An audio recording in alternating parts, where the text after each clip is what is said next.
Hey everybody, welcome back to Northernlion, please Binding Advisor AFTERBIRTH Plus. Oh, we're not going that way. We are going this way. It's in the cards, insanely easy. Slow roll, on the other hand, I was gonna say, one huge tier. Incredibly slow rate of fire, but dude, I mean, are we on the same page here? I'm looking at this run and I'm going, this is a friggin' dream come true. It's such a dream come true. I'm willing to bet the farm on this gentleman right here. Look at that. Even got a luck upgrade, and all we had to do was almost completely sacrifice all the HP necessary to survive this run. Okay, if those guys had gotten through, things might have been a bit of a problem there. But anyway, dude, life is good. We're winning majority of our challenges. We're not going to fail like a quarter of them at this point. It's becoming clear. We failed Suicide King, which is highly sensible. I mean, that's a very annoying challenge. Remember, the shot can only hit once, by the way, so you know, it's not like the fact that it comes back means it can hit again. Rubber cement might reset it, but we don't have to worry about that with, you know, literally like the bare minimum shot speed. But apart from that, and I guess we did fail head trauma. Those are two very reasonable ones to fail. Every other one we've managed to come through here, so I'm feeling good. Come on, come on, come on, come on. There we go. Bottle of pills, I did not mean to pick that up. It worked, and I think a range upgrade is fine here, but not necessarily what we're looking for. I mean, why am I talking about Isaac? I know it's, you might be like, you know, this is the easiest challenge of all of them. And the answer is that it's not, because computer savvy exists. But, I'm talking about Isaac because there's an ebb and there's a flow to these videos, okay? I don't know which one's an ebb and which one's a flow. I don't do much whitewater rafting because I'm not, you know, in the position to go on corporation team builder retreats with my staff. However, the ebb and flow, commentarily speaking, is very simple. I talk about Isaac until something strikes my fancy, and I got some great news for you. Something struck my fancy immediately. Have you ever been on a corporate field trip? I have. Well, I've been on a few field trips, and I know I'm not trying to brag. When you work at an office, they're called a team building exercise some of the time, or a reset day. Or I worked at an office that was actually very nice. I'm gonna stick with what we got here. Rotten Baby is just absurdly good when you have 100 damage, by the way. But like the last time I worked at an office was the year 2010. Well, except for the teacher's office at school, but you know. The last time I worked at a traditional, you know, a bureau or something like that was 2010. And they were way ahead of the curve. You know, they had flex days. It wasn't my favorite place to work. You know, YouTube and Twitch are probably my favorite place to work. Mostly Twitch. But both good most of the time. What was I trying to say here? They were ahead of their time when it comes to like workplace, you know, mental health, personal responsibility, self-care, etc., etc. So they were like, hey, if you come in, if you work for an extra, I think it was like, I guess an extra half hour. If you work 9 days at an extra half hour, no, it must have been, I don't know, okay, something like that. If you came in like 45 minutes early or left 45 minutes late 9 days in a row, you could take the 10th day off. So really, you could have every other Friday off. Now, I know in 2018, that doesn't seem very modern when people are advocating universal basic income, 4-day work week, etc., etc. Did I say 4-day work week? See, this is why I need a 5-day work week. Or 6. But regardless. They, you know, they did things like they would, once a year, they would have, like a company kind of like recharge day. So one year we went, during work hours, and we got paid for it, one year we went golfing. It was the first time I ever went golfing. Sucked really bad. I have to imagine that part of the reason we went golfing is because the executive brass loved to golf. So for them, they're like, hey, if we're going to be paying these workers to, like, you know, do nothing, at least I want to be having a fun time as well. But I appreciated it nonetheless. You know, you take a random Wednesday at work, spend some fun in the sun. That was cool.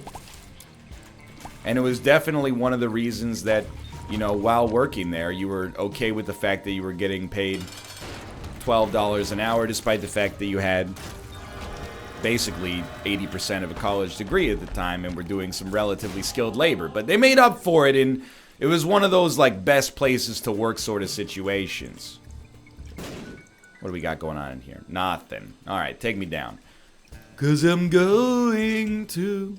The next year, though, after the golf tournament, which I imagine... Or golf day, which I imagine was fairly expensive, and also took a day off from work, they were like, hey, we're not doing that again, even though it was a huge success. Instead, this year, there's going to be a booze cruise. That's right. You know, The Office, you know, they got it from real life. Yo, it never ends. Why take Retrovision 3 times? I got in the mood there. The booze cruise was way worse because it wasn't on work hours. You know, there's no, as far as I know, there's no booze cruise that operates, you know, at like 11 a.m. on a Thursday. And if there is, you know, that's kind of like a problem. But yeah, so it was like after work hours on a Friday, they were like, hey, you want to spend your Friday night with your coworkers? And you're like, nah, I'm in college. And they're like, well, it's heavily suggested you go. And then, like, you got a free drink ticket, which is, I mean, is better than nothing. But as a big-time YouTuber, I'm used to getting 2 free drink tickets.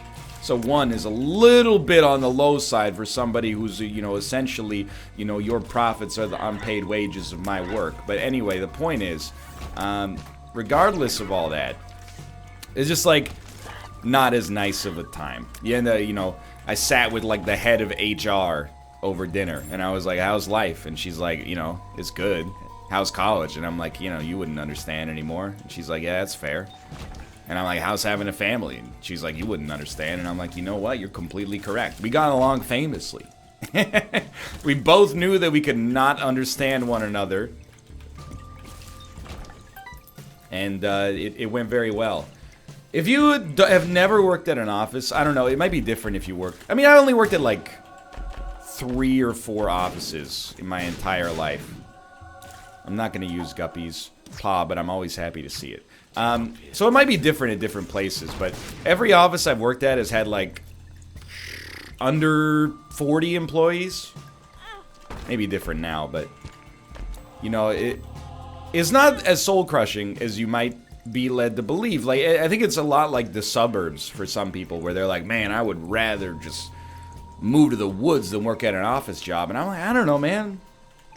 You know, I respect office work. You know, you're inside.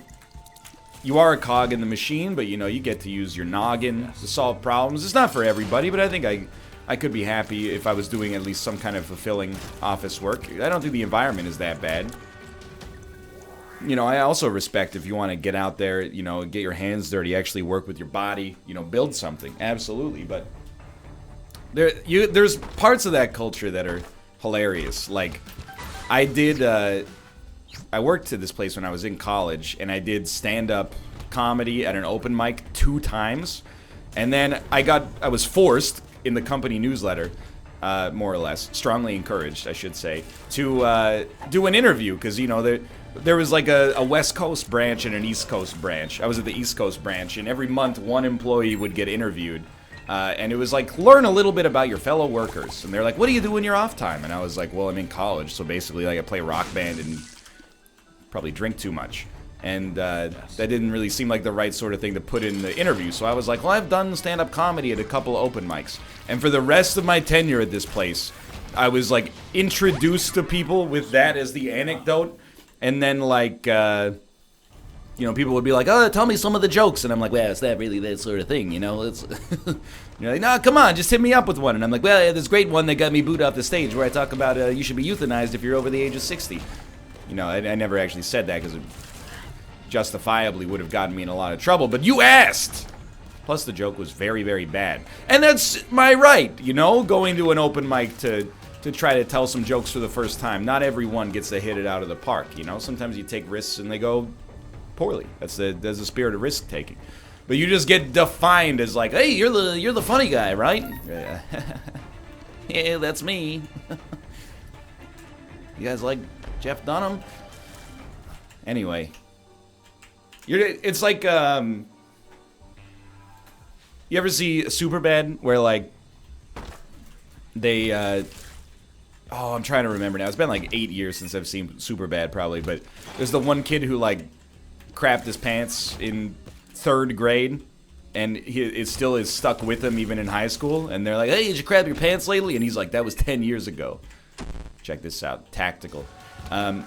That's what it was like to work in an office and be like, hey, I did this one interesting thing one time, and then for the rest of your life at the office, hey, it's the comedian. How's it going, funny man? And, I want to die, but soon I'll get to leave this place and never come back. But that being said, it was actually a pretty nice place to work. Just frustrating for that one unique reason.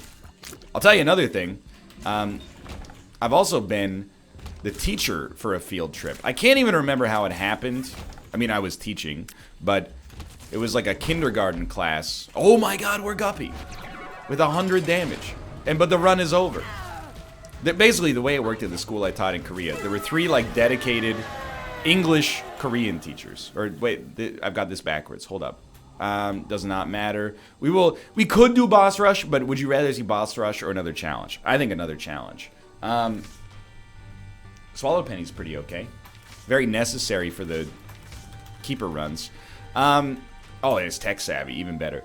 There were 3. Here's the thing: it's weird because they're called foreign teachers, but they're just not Korean. You know, so they're Canadian, American, South African, Australian, from New Zealand, etc., etc. Anyway, so there were 3 dedicated foreign kindergarten teachers. So they had, like, you know, 4 hours of class in the morning where they taught the kindergartners.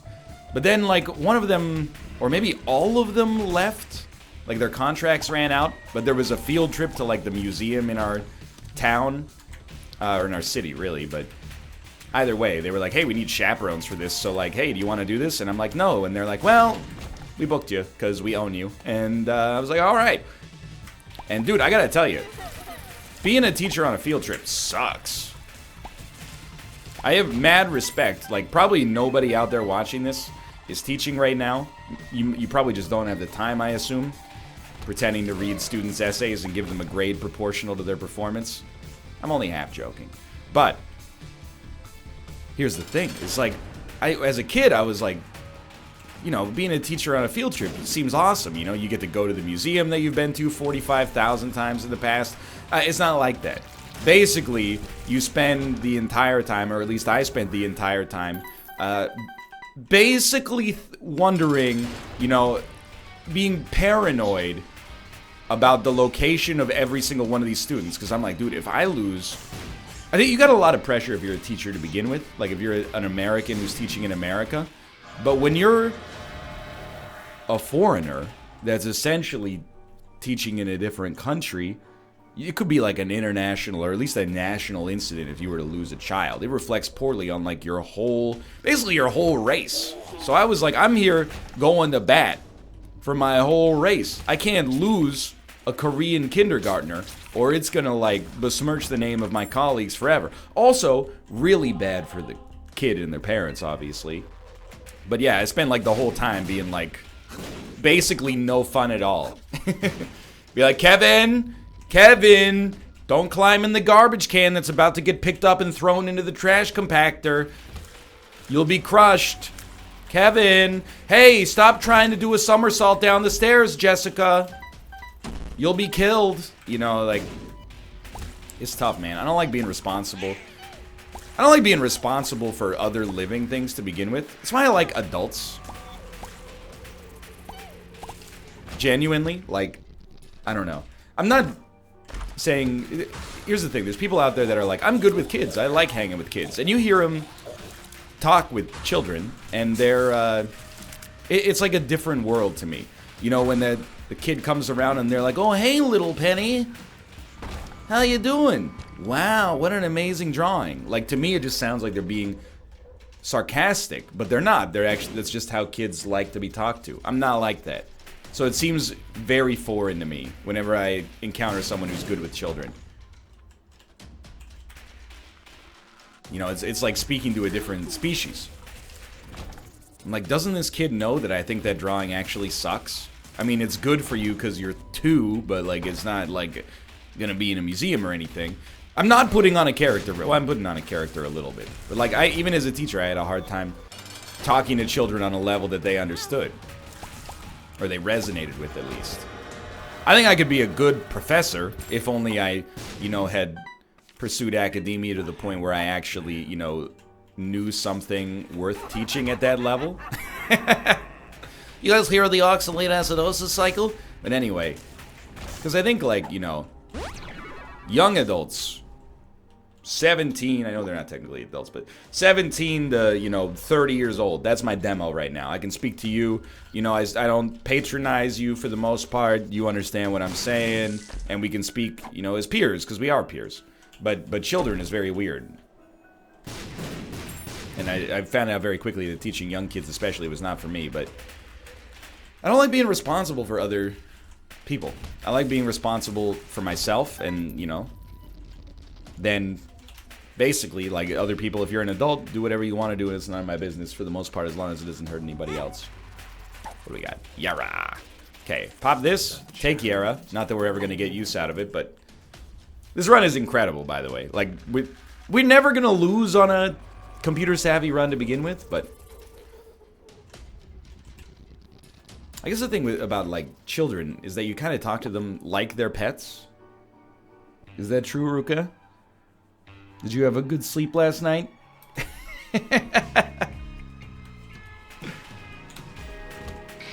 I'm not a robot, by the way. I know it's like I feel things. I feel emotions. I can be sensitive. Hey, I cried during Black Panther. However, I'll make the joke at my own expense there. I didn't cry. I teared up. It was inspiring. I don't know. Kids are a different animal. Even as a kid, I didn't talk to other people that way, I think. No, I was just like, Mother, may I have a macronutrient balanced dinner, Mother? Pizza again? How prosaic. Wasn't really like that. Anyway, I'm just saying, if you're out there, if you're watching this and you're 6 years old, respect your teachers on field trips, okay? Because it's a stressful job. You know, you ever encounter a situation, maybe you're at the airport or something like that, and someone's like, hey, can you watch my bag? I'm going to go to the bathroom. And you're like, I don't know you. I mean, I will watch your bag, but it's kind of a messed up situation, right? Like, what if you spend 45 minutes in the bathroom and I've got to leave? What if I've got to go to the bathroom? What if I've got to, you know, what if I've got a board? What if I'm just, I guess you would say, but the thing is, you can't really say no, can you? Could you? That would be seen as a social breach. I know it's like a little bit of like a Curb Your Enthusiasm style bit or something here, but for real, if someone was like, hey, could you watch my bag for 5 minutes? I'm going to go to the bathroom. If you said no, there would be an argument, I think. They would be like, you know, no, for real, I understand why you're anxious, but it's only going to be 5 minutes. You'd be like, nah, you know, that's a lot of responsibility. I don't really want, what if I get mugged while you're in the bathroom? I don't really want to hold responsibility for the fact that, you know, now I owe you like a new suitcase and everything inside of it because of the fact that I had the misfortune to be asked to protect it and then I got robbed or something. I got other things to do, you know? Just do what I do and take all of your luggage into the bathroom with you every single time. We'll take a little delirium. We'll take void because we're not going to lose this run.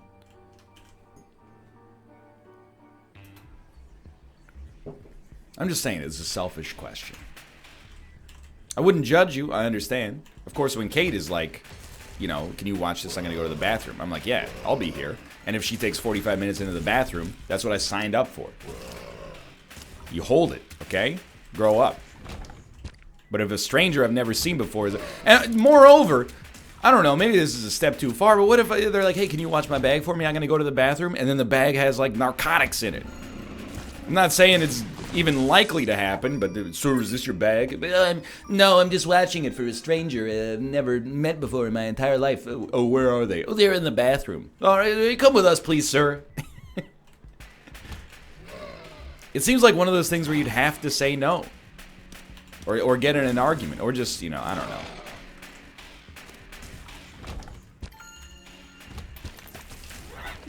Maybe I'm overthinking it. I used to live in a relatively small town. You meet someone on the street, you're just passing each other by, you say hi. Now I live in a city where if you did that, people, they wouldn't call the cops on you, but they'd be like, you know, what are you doing? And I agree. I'm like, what are you doing? We don't know each other.